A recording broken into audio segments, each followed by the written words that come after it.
Ny mofinaina isan'andro atolotry ny mpitandrina rakotina valina maoly.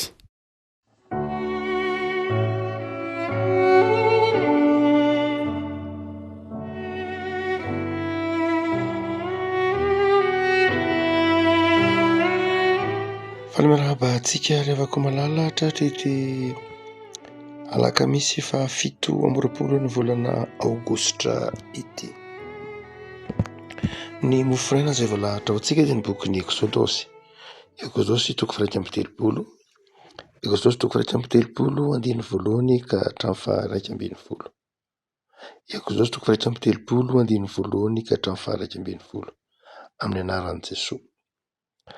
Ary Jehovah niteny tamin'i Mosesy ka nanao hoe: indro efa notononiko anarana Bezalila zanak'i Ori, zanak'Ora avy amin'ny firenen'i Joda, ary efa nofenoiko fanahin'Andriamanitra izy, dia fahendrena sy fahalatan-tsaina sy fahalalana ny amin'ny taozavatra samihafa, dia nihevitra nanao asa-kanto, ny asa volamena sy volafotsy ary varahana, sy ny amboatra vato halatsaka tranotranony, ary ny andrafitra hazo mba hanaovany taozavatra samihafa.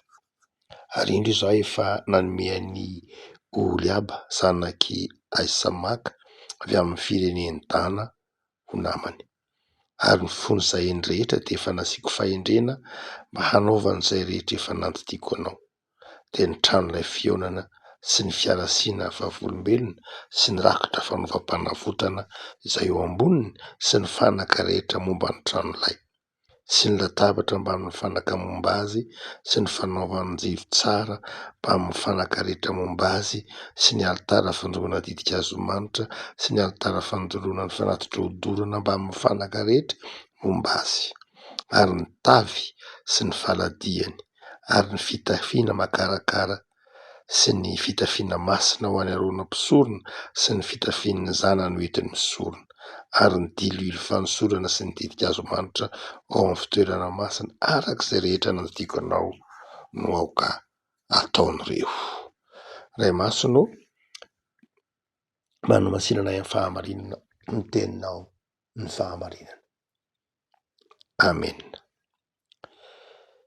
Dindinika momba ny fanatanterahana na ny fanamboarana ireo fanaka mikasika ny tranon'ilay fihaonana sy ny fiaran'ny fanekena miaraka amin'ireo fanaka maro samihafa tao amin'izany tranon'ilay fihaonana izany no aseho amin'ny bokin'ny Eksodosy eto. Zavatra roa lehibe no azo tarafina amin'ity andinin-tsotra masina ity. Ny voalohany dia ny fahaiza manao taozavatra dia fanomezana avy amin'Andriamanitra. Izany hoe io fikarakarana ny fanaka ao anatin'ny tempoly io, io fikarakarana ny taozavatra, kojakoja ny fananana ao anatin'ny fiangonana io, dia fanomezam-pahasoavana avy amin'Andriamanitra. Eto dia i Bezalila izay ikarakara ny fanaka rehetra, fanamboarana ny volamena, ny volafotsy, ny hazo, ny vato, mba hahatonga izany ho fanaka dia avy amin'Andriamanitra. Asehon'ny bokin'ny Eksodosy izany fa fitahiana ny asa izay atao an'Andriamanitra. Fitahiana ho an'ny Bezalily izany, fa fitahiana ho an'ny fiangonana koa. Io fikojakojana ny fanaka, fanamboarana ny tranon'Andriamanitra dia asa manokana mihitsy, ministera manokana mihitsy, ary mahasari-piaro manokana mihitsy. Indrindray mantsika eo am-pikarakarana an'ireny fanaky ny fiangonana ireny dia veritsika hoe fa hambaniny izy ireny, hoe indraindray tsy ataontsika amin'ny fotsika amin'ny fikarakarana ny fanaky ny fiangonana, manomboka any amin'ny fanantazan-drakitra hatrany amin'ny fikarakarana ny mofo sy ny kapoaka, fikarakarana fitaovam-pitiovana isan-karazany, dia tahak'izay ny asan'ny Bezalily eto. Asehon'ny Tompo fa fahendrena sy faharanitan-tsaina ary fenoiko ny fanan'Andriamanitra Jesosy. Izany hoe izany fitiavana ny asan'Andriamanitra, fitiavana ny fikojakojana ny fanaka izany de sarobidy io mason'Andriamanitra ka aoka ho atao zava-dehibe mihitsy. Ny olana kely mantsy ho antsika protestanta dia misy fotoana marina fa ny fampianaran'ny Calvin andehanana zavatra amintsika momba ny hoe tsy de misy ny fanahy tsy mipetraka amin'ny hazo, ny fanahy tsy mipetraka amin'ny zavatra ka dia tsy de tena hoe misy zavatra manana masina manokana misy objet na zavatra manana hasina manokana fotsiny zao tsy eken'ny protestanta zany mazava ho azy. Eto ny testamenta taloha tsy milaza mihitsy hoe mipetraka ao anatin'ny volamena na ao anatin'ny varahana na ao anatin'ny hazo ny fanahin'Andriamanitra fa mipetraka aiza tao anatin'ny bezalila, zany hoe tao anatin'ilay olombelona lay fanahin'Andriamanitra fa lay fitaovana ihany. De tsika protestanta resy lahatra nampianarina antsika fa mety misy fanaka ao anatin'ny fiangonana fa tsy ny fanahy masina no kory mipetraka ao anatin'ny fanaky ny fiangonana fa ataontsika ihany hoe masina izy ireny. Nahoana ataontsika hoe masina izy ireny? Masina izy ireny tsy hoe hitoeran'ny fanahy masina fa masina izy ireny satria natokantsika ho fanompona an'Andriamanitra. Tsy sampy zany izy ireny akory, tsy hoe manana hery manokana akory izy ireny, tsy zay mihitsy. Amin'ny fanompo-tsampy mantsy amin'ny fanompo-tsampy nentim-paharazana malagasy de misy ny atao hoe forongo. Ny atao hoe forongo amin'ny fanompo-tsampy dia zavatra nikasoka tam'ilay sampy, ndray ataontsika hoe kely malaza dia sampy ary nitehirizina tao anaty vata dia iny fahamasinana finoan'ny Ntaolo io zany io fahamasinany kely malaza tao anatin'ilay vata iny de nahatonga an'le vata masina ary lay lamba namosona ny kely malaza de nanjary masina. Zany hoe no heveriny Ntaolo malagasy fa mifindra le fahamasinana, le fahamasinana dia mifindra amina zavatra.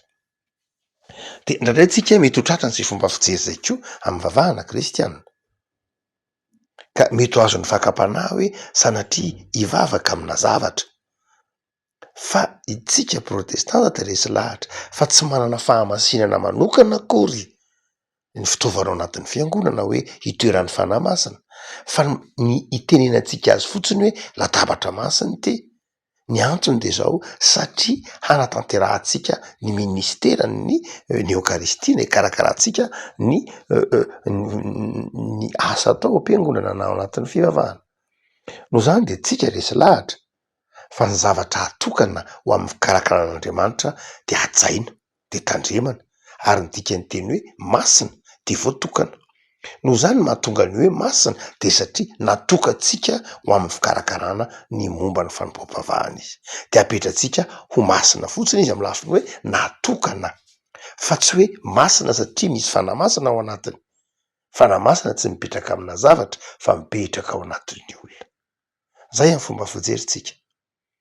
No zany dia sarobidy ara ny fieritreretana fa tokony ho karakaraintsika ny nomen'Andriamanitra itsika hikarakara ny fitaovana tahaka ireny ho fandalana ny fahamasinan'Andriamanitra tahaka an'izay nataony Oriaba sy Bezalila eto. Ravako aokary isika zay anjaran'ny diakonina manokana zany ny diakonina ny tena mpanao zany ao anatin'ny fiangonantsika. No zany de tena anjara fanompon'ny diakonina mihitsy ary tokony ho fifalian'ny diakonina mihitsy ny mikarakara ny fanaky ny fiangonana, ny fanak'Andriamanitra ary raha tia zany asa zany isika mikojakoja zany asa zany tsika de zao efa asan'ny fanahyn'Andriamanitra ao anatintsika. Ny olona fenoan'Andriamanitra ny fanahiny no tia mikarakara sy manao zany mazava eo andininy io. Zany akory tsy milaza hoe karana tsy mba mety manao mihitsy fa zay foana ny manao kaba zany tsisy fanahy masina ao anatiny, tsy de zay loatra fa inona no izy matoa sika afaka manao tia reny asa fikojakojana ny fanan'Andriamanitra reny de mahatsiaro tsika fa antso zany, mahatsiaro tsika fa tiatsika Andriamanitra de tiatsika ny zavatra asain'Andriamanitra ny fikojakojana ny fitaovana ao anatin'ny fotoam-pavahana de raisitsika ho fankasitrahana an'Andriamanitra. Fa ny faharoa zay aseho ny tediny tsotra masiny ity dia lay teny manao hoe hevitra ny hanao asa kanto. Andriamanitra de mitaona atsika tsy ary fa ny tsy hoe ny fanaovan-javatra ny talenta ihany avy amin'Andriamanitra fa ny fanaovana zavatra kanto tsara. tsara amin'ny lafiny hoe mahafinaritra ny maso mijery azy, tsara amin'ny lafiny hoe manitona mendrika. Noho izany de tsy tokony adonoantsika fa Andriamanitra tsara ary mitaky zavatra tsara rehefa mampanao zavatra atsika. Ndraindray rehefa mijery ny lafin-javatra maro samihafa eny amin'ny fiangonana eny tsika indray de betsaka ihany ny zavatra tsy vita tsara, betsaka ihany ny zavatra eo ihany, tsy mahitsy, mivilana, tsy mahina ny hazo, tsy mahitsy ny rafy-by, tsy tsara ny loko, tsy tsara sy ny sisa. Ao anatin'ny trano fiangonana io, maika moa feo anivon'ny fiarahamonina vao maika koa ahitana lafin-javatra hoe tsy vita tsara, petatoko, tsy mateza, tsy mafy, tsy maritra. Eto de asehon'ny Eksôdôsy fa ny mpanompon'Andriamanitra rehefa manao zavatra de manao zavatra tsara, kanto, kanto. Mety ho tsotra le izy nge fa vita tsara, tsy voatery ho be haingokaingony fa vita tsara. Toe-tsaina tian'ny tompo ho takatritsika ary fa ny zavatra asain'Andriamanitra ataotsika de tiany ataotsika tsara. Boky ny Genesisy, raha nahary zao tontolo zao Andriamanitra de isan'andro ka nahavita zavatra izy de zao foana ny tenin'ny boky ny Genesisy, ary hitan'Andriamanitra fa tsara zany. De mba manao ahoana moa ry havako malala? Rehefa manao zavatra vatsika, manao zavatra tsara, movy afa-po amin'ny zavatra asain'Andriamanitra ataotsika isika ka vitatsika tsara. Engany ry havako malala, hisaotra an'Andriamanitra atsika mba hanao zavatra tsara, ka ho fifaliana ho an'Andriamanitra. Engany am'izay asa tanana ataotsika, am'izay asa fanompona ataotsika, am'izay asa fivelomantsika de tokony ho tsaroantsika fa tsy ataotsika ho atsika ihany zany fa toy ny ataotsika ho an'Andriamanitra. Ary am'izay asa ataotsika de tokony ho vita tsara, ka ho fantatry ny olona amin'ny fiainantsika eny hoe kristianina reny rehefa manao zavatra de manao zavatra tsara. Mivavaka sika.